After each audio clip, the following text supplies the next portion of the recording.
नेपाल अहिले एउटा यस्तो मोडमा छ नि जहाँ एकातिर पुरानै समस्याहरूको पहाड छ भने अर्कोतिर केही नयाँ गर्न सकिने सम्भावनाको ढोका पनि खुल्ला छ।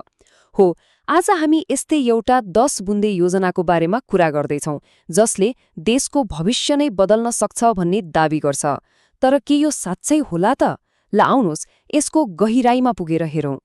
प्रश्न केवल योजनाको मात्रै होइन, यो त सिधै देशको भविष्यसँग जोडिएको कुरा हो। के यो योजना पनि सधैँझै कागजमा मात्रै सीमित हुन्छ कि यसले साँच्चीकै नेपालको मुहार फेर्न सक्छ? आजको हाम्रो सम्पूर्ण विश्लेषण यही प्रश्नको वरिपरि घुम्नेछ। यी चुनौतीहरू नौला होइनन्, हामी सबैले देखेका भोगेका कुराहरू हुन्।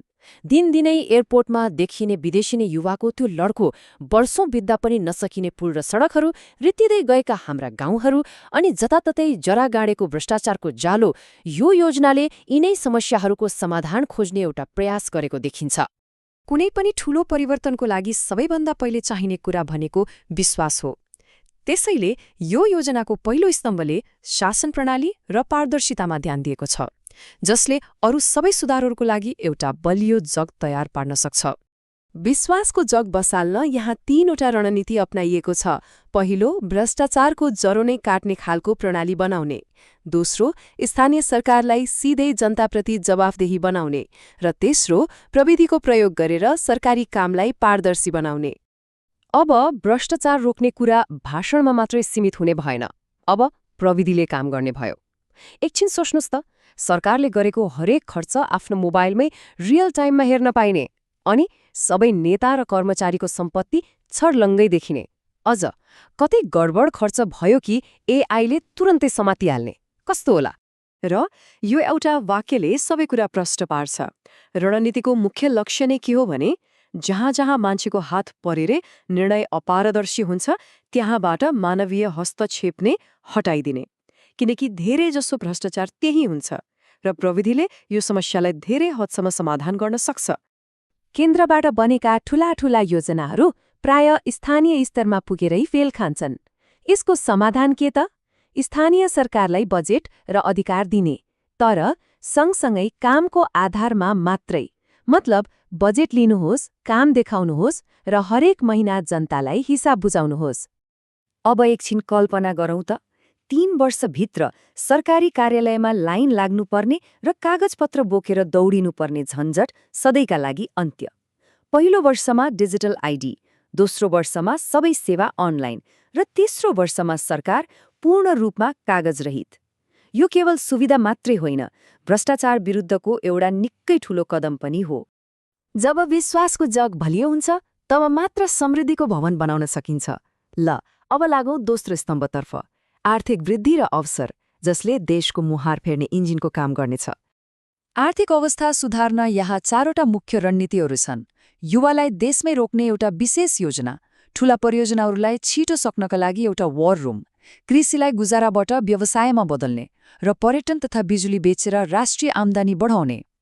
युवालाई विदेश जानबाट रोक्न यो योजनाले केही ठोस उपाय अघि सारेको छ। जस्तै युवालाई जागिर दिने कम्पनीलाई करमा छुट दिने, गाउँ गाउँमा बसेर संसारभरिको लागि काम गर्न मिल्ने वर्क हबहरू बनाउने र विदेशी लगानीकर्तालाई सजिलै भिसा दिने।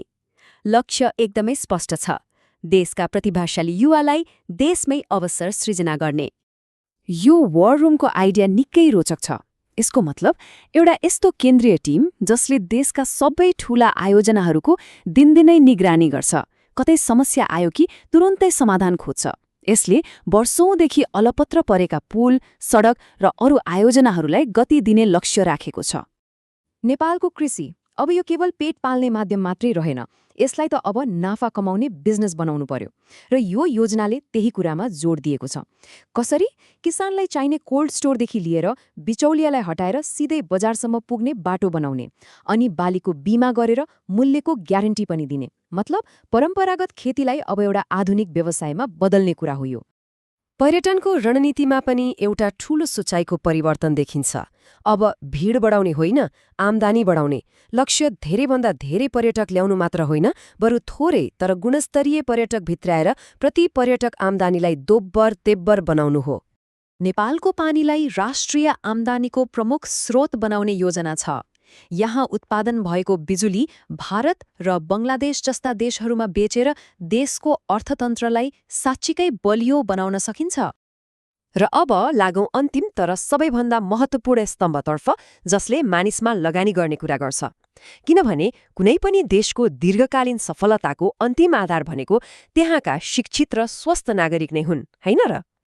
अब हाम्रो शिक्षा प्रणालीले डिग्रीको प्रमाणपत्र मात्र होइन, सिधै रोजगारी दिने लक्ष्य राख्नुपर्छ।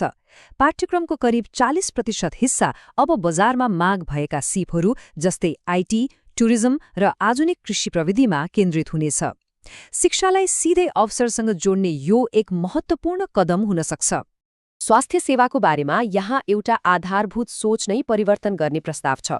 ठूला र महँगा अस्पताल बनाउने होडबाजी भन्दा स्वास्थ्य सेवालाई हरेक नागरिकको दैलोसम्म कसरी पुर्याउने भन्ने कुरालाई प्राथमिकता दिएको छ। यसका लागि केही व्यावहारिक उपायहरू पनि छन्, जस्तै डाक्टर र नर्सको टोली गाउँ-गाउँमा पुग्ने, फोन वा इन्टरनेटबाटै डाक्टरसँग सल्लाह लिन मिल्ने टेलिमेडिसिन सेवा सुरु गर्ने र सबै नागरिकलाई अत्यावश्यक औषधिहरू सस्तो मूल्यमा उपलब्ध गराउने। यी तीनवटा स्तम्भहरूले एउटा राम्रो खाका त देखाउँछन्, तर हामी सबैलाई थाहा छ सबैभन्दा ठूलो चुनौती भनेको यो योजनालाई कागजबाट निकालेर साँच्चीकैको वास्तविकतामा बदल्नु हो। यो एउटा भनाइले नै सम्पूर्ण विश्लेषणको सार बताउँछ। परिवर्तन भनेको भाषण गरेर वा वाचा गरेर आउने होइन, यो त हरेक दिनको निरन्तर प्रयास र निर्माणबाट मात्र सम्भव हुन्छ। अनि अन्त्यमा प्रश्न फेरि घुमिफिरी हामी सबै सामु नै आइपुग्छ। ल, मानिलिउँ एउटा बाटो त देखियो, खाका पनि बन्यो, तर के यो कागजको खाकालाई साँच्चीकैको यथार्थमा बदल्ने हिम्मत, त्यो इच्छा शक्ति छ त? र नागरिकको साथ बिना के यो सम्भव होला? नेपालको भविष्य हो यही प्रश्नको उत्तरमा अड्किएको छ। यो योजना सफल होला त? यसको जवाब नेताहरूले मात्रै दिएर हुँदैन, सायद हामी सबैले मिलेर खोज्नुपर्छ।